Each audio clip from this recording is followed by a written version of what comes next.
Hello guys and welcome to BFS Wargaming. So today I am going to be talking about the Eldar. Still sort of the boogeyman. Still, it's in a lot better place. So I listened to Stu Black and his Meta Watch and they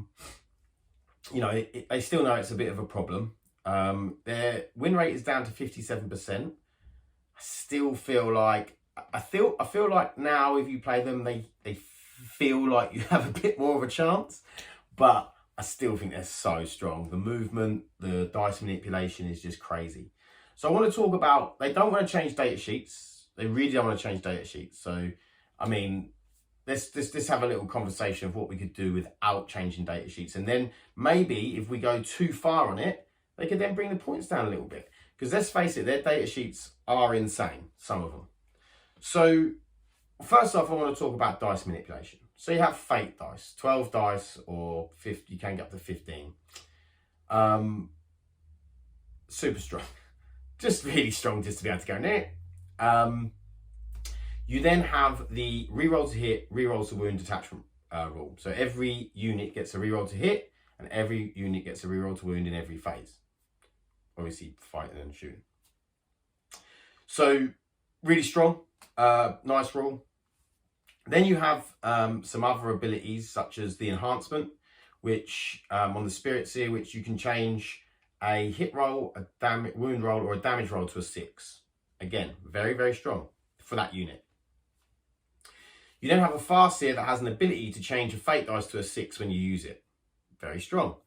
And then also, this is sort of dice manipulation, but also used for other things. Probably wouldn't even use it for dice manipulation, but the alt-up getting the CP, you could use that for a reroll at some point if you wanted.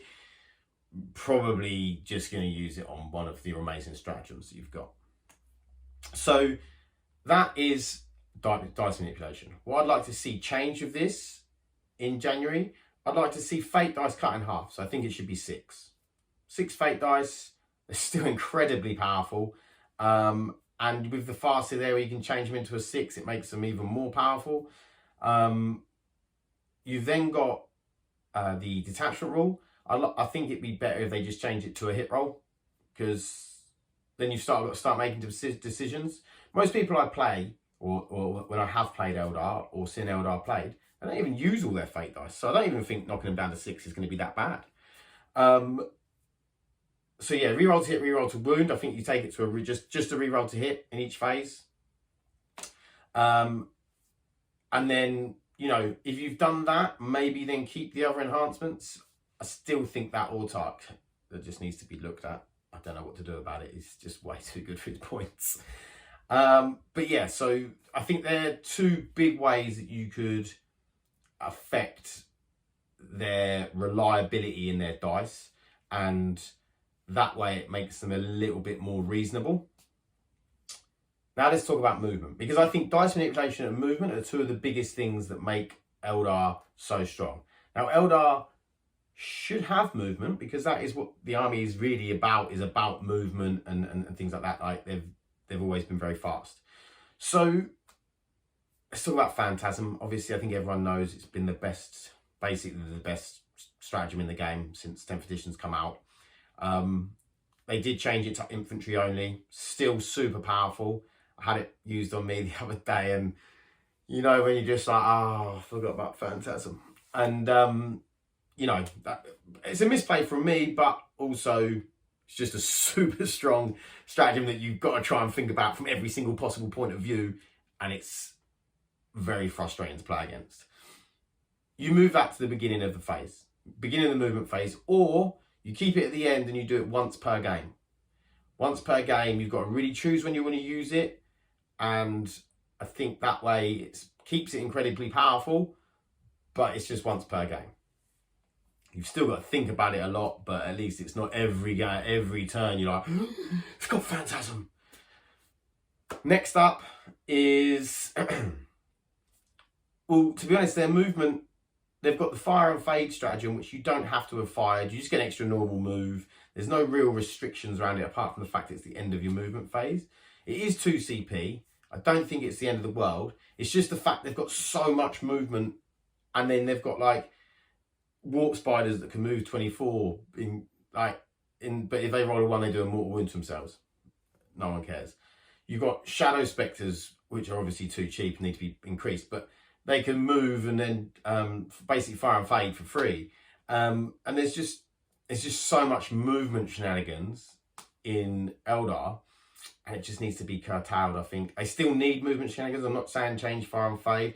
I do think that their rules across the board were nowhere near restricted enough. There should have been more restrictions on their rules. Even with like the Wraithguard shoot back, should have been restricted more.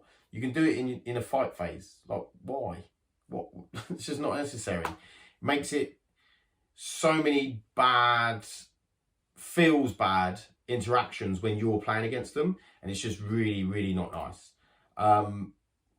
So yeah, I'd just like to see the Eldar Index more restricted.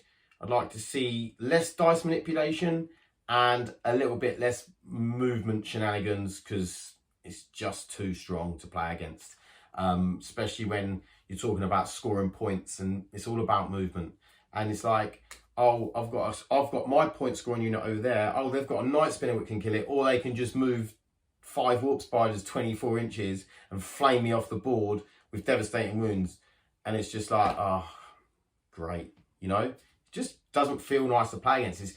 It's very hard to play against, which obviously it's not a problem if something's hard to play against, but it's a problem if you feel like your opponent's rule set's just way better than yours.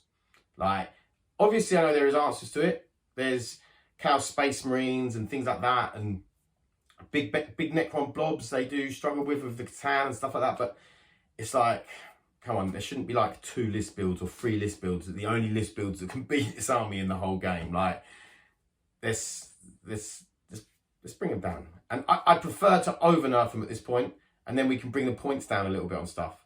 Let's not go too soft on them, GW. Let's get in there and smack them down, because I know, like Stu back, like, yeah, you know, the edition's only 3 months old. Feels like it's been about 5 years, mate, with the way Eldar have been. So please change it. That's all I've got to say.